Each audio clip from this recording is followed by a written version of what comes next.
Bismillahirrahmanirrahim. Assalamualaikum warahmatullahi wabarakatuh. Syukur alhamdulillah kita panjatkan kehadirat Allah Subhanahu wa taala yang telah memberikan kita nikmat iman, nikmat Islam, serta nikmat sehat, sehingga dengan karunia-Nya ini kita dapat melangsungkan presentasi kami. Perkenalkan, kami kelompok 2 Sejarah Pendidikan Islam yang beranggotakan oleh Mia dengan NIM 2019 122102618, Ponam Fitria dengan NIM 2019 122102743, dan Renova dengan NIM 2019 122102690.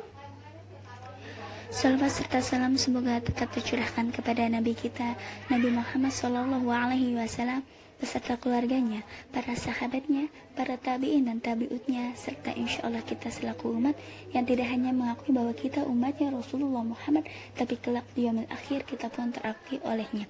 Amin, amin ya rabbal alamin. Pada kesempatan ini, kami akan mempresentasikan hasil makalah kami dengan judul Pendidikan Islam pada Masa Khulafaur Rasyidin. Insyaallah pada pembahasan ini yang akan saya bahas yaitu pembahasan pertama, pola pendidikan masa Abu Bakar As-Siddiq. Pembahasan kedua, pola pendidikan masa Umar bin Khattab, yang insyaallah nantinya akan dijelaskan oleh saya, Renova. Pembahasan ketiga, pola pendidikan masa Utsman bin Affan, dan pola pendidikan masa Ali bin Abi Thalib yang insyaallah akan dibahas oleh saudari Mia. Serta nanti di akhir makalah kami akan ada pembahasan keseluruhan masa pendidikan Khulafaur Rasyidin yang nantinya insyaallah akan dibahas oleh saudari Ponam Fitria. Baik, langsung saja ke pembahasan pertama, yaitu pola pendidikan masa Abu Bakar As-Siddiq. Pola pendidikan pada masa pemerintahan Abu Bakar As-Siddiq ini dilihat dari segi masyarakat yang ada pada saat itu tidak semua berpihak kepada pemerintah.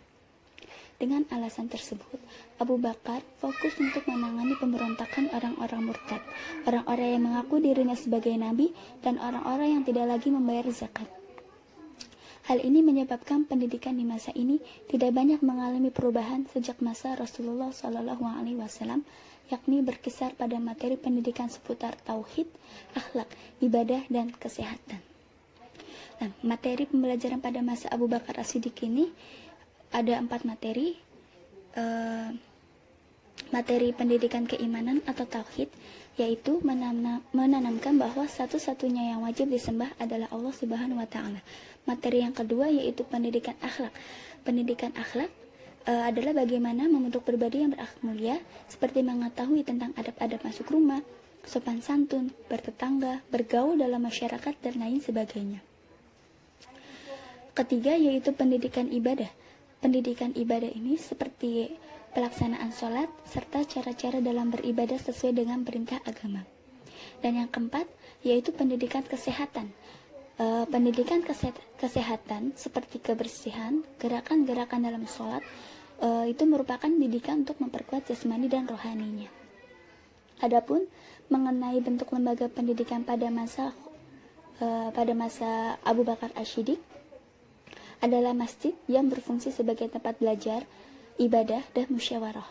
Di samping itu, Ahmad Syalabi menegaskan lembaga untuk belajar membaca dan menulis pada masa Abu Bakar As-Siddiq selain masjid adalah kutab. Kutab menurut bahasa adalah bentuk jamak dari kata khatib yang berarti orang yang menulis. Namun, kata ini diredukasi menjadi sebuah istilah bagi lembaga pendidikan yang sebenarnya sudah ada sejak sebelum Islam, namun masih terbilang minim pada awal Islam. Kutab sebenarnya terbagi menjadi 2, yaitu kutab khusus dan kutab umum. Kutab khusus tersendiri yaitu lembaga pendidikan membaca dan menulis yang berada di rumah para pengajar. Sedangkan kutab umum yaitu lembaga pendidikan Al-Quran yang berada di masjid-masjid. Pembahasan kedua yaitu pola pendidikan pada masa Umar bin Khattab. Pemerintah Khalifah Umar bin Khattab, pendidikan juga tidak jauh berbeda nih dengan pendidikan sebelumnya. Pola pendidikan pada masa Umar bin Khattab ini mengalami perkembangan. Khalifah pada saat itu mengadakan penyuluhan pendidikan di kota Madinah Ia juga menerapkan pendidikan di masjid dan mengangkat guru dari sahabat-sahabat untuk tiap-tiap daerah yang ditaklukkan.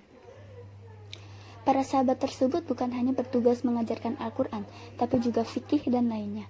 Adapun tenaga pengajar sebagian besar para sahabat yang senior antara lain yaitu Abdurrahman bin Ghanam di Syria, Hasan bin Abi Jabalah di Mesir. Adapun mata pelajaran yang diberikannya meliputi membaca dan menulis Al-Quran serta menghafalkannya dan mengajarkan pokok-pokok ajaran Islam. Namun, pendidikan pada masa Umar bin Khattab lebih maju dibandingkan dengan pendidikan sebelumnya. Pada masa ini, tuntunan untuk mulai belajar bahasa Arab sudah mulai tampak, sehingga orang-orang yang masuk Islam dari daerah yang ditaklukkan harus belajar dan memahami pengetahuan Islam. Oleh karena itu, pada masa Khalifah Umar bin Khattab sudah terdapat pengajaran bahasa Arab. Berdasarkan tersebut, pelaksanaan pada masa Khalifah Umar bin Khattab lebih maju sebab selama Umar memerintah negara dalam keadaan stabil dan aman. Ini disebabkan karena diterapkannya masjid sebagai pusat pendidikan, juga telah terbentuknya pusat-pusat Islam di berbagai daerah dengan materi yang dikembangkan, baik ilmu bahasanya, bahasa menulisnya, dan pokok-pokok ilmu lainnya. Pendidikan dikelola di bawah pengaturan gubernur yang berkuasa pada masa Khalifah Umar, serta kemajuan di berbagai bidang, seperti jawatan pos, kepolisian, baitul mal, dan sebagainya. Adapun sumber gaji para pendidik pada waktu itu diambil dari baitul mal dan daerah yang ditaklukkannya, sehingga dapat dipahami bahwa pola pendidikan yang ada pada masa pemerintahan Umar lebih maju dan berkembang dibandingkan dengan pendidikan yang ada pada masa pemerintahan Abu Bakar As-Siddiq. Bismillahirrahmanirrahim. Kita lanjut pola pendidikan pada masa Utsman bin Affan. Pada pola pendidikan masa Utsman bin Affan tidak jauh berbeda dengan pola pendidikan yang diterapkan pada masa Umar. Hanya saja pada periode ini para sahabat yang asalnya dilarang untuk keluar dari kota Madinah kecuali untuk mendapatkan izin dari khalifah, mereka diperkenakan untuk keluar dan menetap di daerah-daerah yang mereka sukai. Dengan kebijakan ini, maka orang-orang menuntut ilmu atau para peserta didik tidak merasa kesulitan untuk belajar ke Madinah. Khalifah Utsman bin Affan sudah merasa cukup dengan pendidikan yang sudah berjalan. Namun begitu ada suatu usaha yang cemerlang yang telah terjadi di masa ini untuk disumbangkan untuk umat Islam dan sangat terpengaruh luar biasa lagi pendidikan yang sangat terpengaruh luar biasa bagi pendidikan Islam, yaitu untuk mengumpulkan tulisan ayat-ayat Al-Quran. Penyelenan ini terjadi karena perselisihan dalam bacaan Al-Quran. Berdasarkan hal tersebut, Khalifah Utsman yang memerintahkan kepada tim yang dipimpin oleh Zaid bin Sabit, Abdullah bin Zubair, Zaid bin Ash, dan Abdurrahman bin Harith. Bila terjadi pertikaian bacaan, maka harus diambil pedoman kepada dialek suku Quraisy, sebab Al-Quran ini ditulis dengan lisan Quraisy. Zaid bin Thabit bukan orang Quraisy, sedangkan ketiganya adalah orang Quraisy.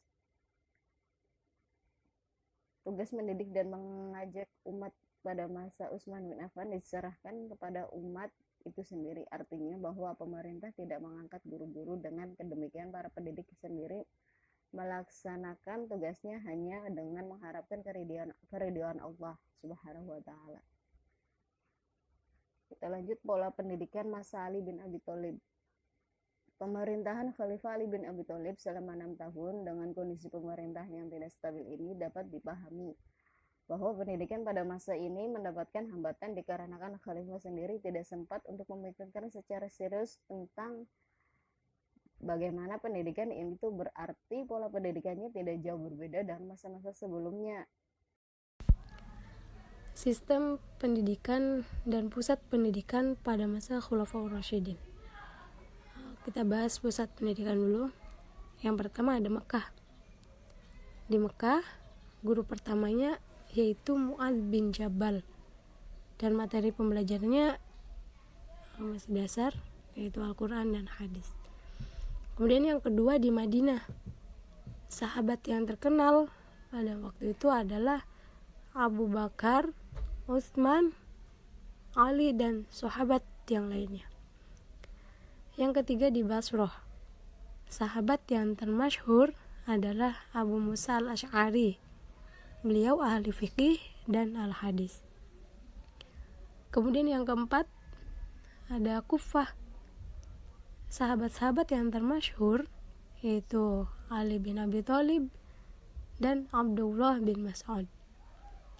Materi pembelajarnya yaitu Al-Quran, tafsir, hadis, dan fikih.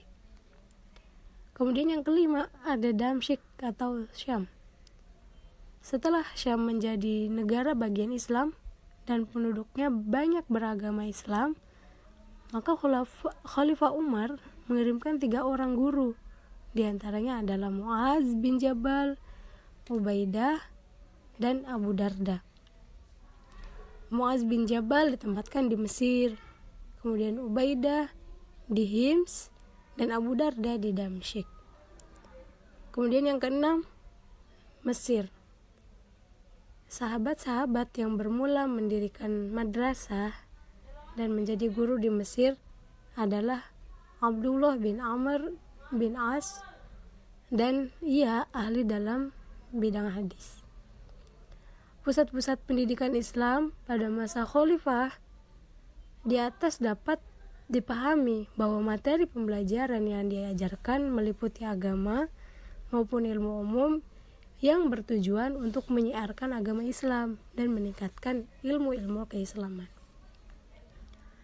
Kemudian sistem pendidikan Islamnya secara umum pada masa Khulafaur Rasyidin dilakukan secara mandiri, tidak dikelola oleh pemerintah, kecuali pada masa Khulafaur Rasyidin sebelum masa Umar bin Khattab yang bertujuan untuk pendidikan dasar. Kemudian materi pembelajaran yang diajarkan pada masa khalifah ini, yang pertama membaca dan menulis, yang kedua membaca dan menghafal Al-Quran, yang ketiga mengajarkan tentang pokok ajaran agama seperti cara, waktu puasa, dan sebagainya. Ketika Khalifah Umar menjadi khalifah, ia menginstruksikan kepada penduduk kota agar anak-anak diajari berenang, mengendarai onta, dan memanah. Kemudian yang keempat, membaca dan menghafal syair-syair dan peribahasa. Materi pendidikan pada tingkat menengah dan pendidikan tinggi terdiri dari Al-Quran dan tafsirnya. Kemudian hadis dan pengumpulannya. Kemudian fikih atau tasyri'. Pusat dan sistem pendidikan ini terus berlanjut hingga pada masa khalifah terakhir, yaitu Ali bin Abi Thalib. Namun pada masa khalifah terakhir ini, pendidikan kurang diperhatikan karena faktor politik. Dengan demikian, pada masa ini belum dikatakan terlalu maju, disebabkan masalah politik yang menyebabkan perbedaan pendapat, sehingga pada masa ini pendidikan mengalami kevakuman atau kekosongan. Demikianlah tadi yang dapat kami sampaikan. Mohon maaf apabila dalam penyampaian kami terdapat kesalahan tutur kata. Saya akhiri, wabillahi taufiq wal hidayah. Wassalamualaikum warahmatullahi wabarakatuh.